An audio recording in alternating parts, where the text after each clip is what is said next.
आप सभी को नमस्कार। जैसा कि आप सभी देख रहे हैं कि काफ़ी देरों से आप सभी को देखने को मिल रहा होगा कि यहाँ जो है समाजवादी पार्टी के कुछ लोग बैठे हुए हैं। उनसे मैं बातचीत कर रहा हूँ और समाजवादी पार्टी की जो विचारधारा है, किस तरीके से है और समाज के बीच जो अवधारणा है, क्या-क्या अवधारणा है और लोग कैसा सोचते हैं समाजवादी पार्टी को लेके।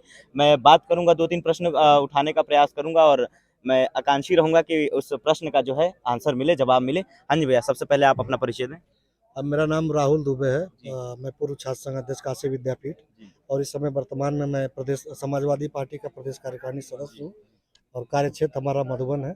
इस समय हम लोग घोसी लोकसभा में बैठे हैं। जी।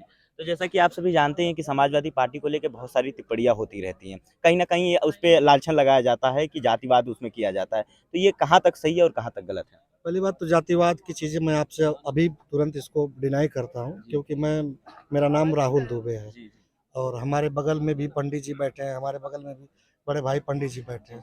तो जाति का फैक्टर आप यहीं से गलत कह दीजिए। जी। और समाजवादी पार्टी को जो जानता है, जो जी। पहचानता है, वो जानता है कि समाजवादी पार्टी विकास करने वाला दल है जी। और अखिलेश जी एक युवा सोच के नेता हैं, जी। जिन्होंने बहुत सारा काम सरकार में रहते हुए, जो आने वाले 10 साल में भाजपा की गवर्नमेंट दिल्ली की और लखनऊ की मिला के नहीं कर पाई, जी। वो जो हमारे राष्ट्रीय अध्यक्ष हैं, उन्होंने अपने 5 साल के कार्यकाल में उस चीज़ को पूरा कर दिया। जी। तो जैसा कि अगर समाजवादी पार्टी इस बार जीत जाती है, तो अगला उसका पड़ाव क्या होगा? अगला विकास का क्रम क्या होगा? देखिए, समाजवादी पार्टी और जो इंडिया गठबंधन हमारा हुआ है, अगर हम लोग सरकार में आते हैं, तो इस देश में बहुत बड़ा मुद्दा है बेरोज़गारी का। नौजवान बेरोज़गार हैं, शिक्षाएँ महँगी हो रही हैं, दवाइयाँ महँगी हो रही हैं, रोटी, कपड़ा, मकान पे चर्चा करने के लिए कोई नहीं बैठा है। प्रधानमंत्री इतने बड़े कार्यकाल में कभी प्रेस कॉन्फ्रेंस नहीं किया है। तो बहुत सारे मुद्दे हैं जो इंडिया गठबंधन अगर ताकत में आती है, तो हमको लगता है कि सबसे बड़ा मुद्दा है कि बेरोज़गारी को ख़त्म करने का पूरा प्रयास किया जाए। तो ये भी देखा जाता है कि बहुत सारे बयान उनके जो अखिलेश यादव जी के रहे हैं, कांग्रेस को लेके बहुत सारे विरोधकृत बातें की जाती हैं, पर वही कांग्रेस पार्टी समाजवादी पार्टी से आज मिल गई है, तो आप उसके विषय में क्या कहना चाहेंगे? देखिए, कोई ऐसा बयान नहीं है जो हमारे नेता ने कभी गलत बोला हो और अभी हम लोग इंडिया अलायंस के गठबंधन में हैं और बहुत मजबूती से भाजपा को हराने का काम हम लोग कर रहे हैं। मेरा लास्ट और आखिरी प्रश्न ये रहेगा सर आपसे कि आप सभी देख ही रहे हैं कि जैसा मैंने बताया कि कांग्रेस का और सपा का जो गठबंधन था, उसी तरह ये आप देख रहे हैं कि ओम प्रकाश राजभर जी का भी था। तो आखिर इनका ये तोड़ने का क्या मतलब था? क्योंकि इनकी और समाजवादी पार्टी को यहाँ जो मऊ में उनका हाथसाशिप था, कहीं न कहीं उनका बहुत ज़्यादा बाहुबल था, पिछली साल आप सभी को देखने को भी मिला। और इस बार क्या लग रहा है कि यहाँ से सपा निकाल पाएगी या नहीं निकाल पाएगी सर?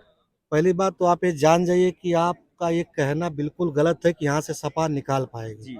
यहाँ सपा जीत ही रही है। जी, जीत ही रही है। हाँ, जी। राजीव राय जी आने वाले 4 तारीख में जब प्रमाण पत्र मिलेगा तो जी। घोसी की जनता उनको सांसद के रूप में वो प्रमाण पत्र देने जा रही है। तो ये कहना उचित नहीं है कि क्या सपा यहाँ जीतेगी, 100% जीतेगी, जी। उसमें कोई दो राय नहीं है। और आपने अभी किसी का नाम लिया है कि जी। वो उनका बहुत बड़ा हस्तक्षेप था। जी। मैं आपको बता दूँ कि बिना समाजवादी पार्टी के हाथ मिलाए उनका कोई अस्तित्व नहीं था जी। और अभी भी कोई अस्तित्व नहीं है। जी। उनकी ज़मानत जब्त होने जा रही है, जी। इसके लिए आप आश्वस्त रहिए। जी, बहुत-बहुत धन्यवाद। जैसा कि मैंने भैया से बातचीत किया और भैया ने अपने अनुसार प्रश्न का उत्तर देने का प्रयास किया। भैया का कहना यह है कि समाजवादी पार्टी की जो जातवादी की जो धारणा है, कहीं न कहीं गलत है। पहले ही भैया ने कटाक्ष कर दिया कि ये चीज़ें गलत हैं और समाजवादी पार्टी जो है लोगों को जोड़ के लेके चलने का काम करती है। समाजवादी जो है एक समाज को अच्छी विचारधारा की तरफ लेके जाती है भैया, यही कहना था ना आपका? जी, बिल्कुल। जी, बहुत-बहुत धन्यवाद। आप देख रहे थे एमएस न्यूज़ में, मैं शाश्वत मिश्रा, थैंक यू।